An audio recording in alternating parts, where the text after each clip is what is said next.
Lai gan dzīvojam 21. gadsimtā, joprojām daudz vietu kolorītās sirsniņu mājiņas ir neatņemama ainavas sastāvdaļa. Ausmas kundze, kas ar tādu iztikusi visu mūžu, piekrīt populārajai frāzē, ka kultūra sāks no mazmaiņas. Tas ir tā, kā viņas apkalpo un kā viņas tiek uzbūvētas.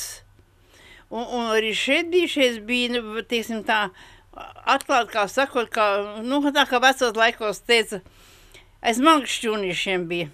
Neviena smaka šeit nebija. Šogad gan māja pieslēgusies centralizētajai kanalizācijai, tomēr daudz vietu, kur ieguldīti ERAF līdzekļu centralizēto tīklu izbūvē, tie joprojām netiek izmantoti, jo par pieslēgšanos jāmaksā pašiem iedzīvotājiem.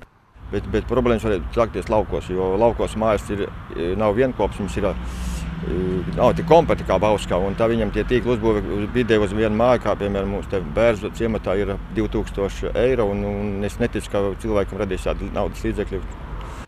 Pašvaldības uzraugošā ministrija gan norāda, ka vietvaras daļai var sekt pieslēguma izmaksas vai arī sekt izmaksas pilnībā, ļaujot norēķināties par paveikto ilgākā periodā. Pēc būtības tas nozīmē izsniegt kredītu cilvēkiem, kam banka visticamāk to nedotu. Tomēr dzīvot kā līdz šim nevarēs. Jaunie noteikumi, kas stājušies spēkā 1. jūlijā, paredz, ka lokālajām kanalizācijas sistēmām jābūt vidē draudzīgām, izsmeļamajai bedrei jābūt hermētiskai, ko varot nodrošināt mūsdienīgi materiāli. Pašvaldībai jānosaka, cik bieži tā jāizved, un visām decentralizētās sistēmas toaletēm būs jābūt apsekotām un uzskaitītām.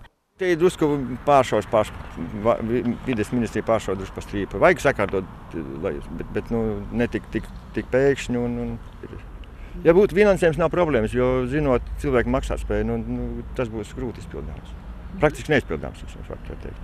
Toalešu reģistra izveide pašvaldībām jāuzsāk 2019. gadā. Ja izmantotā decentralizētā sistēma neatbilst noteikumiem, tā jāskārto līdz 2021. gada nogalei. Jaunie noteikumi attiecas tikai uz pilsētām un ciemiem.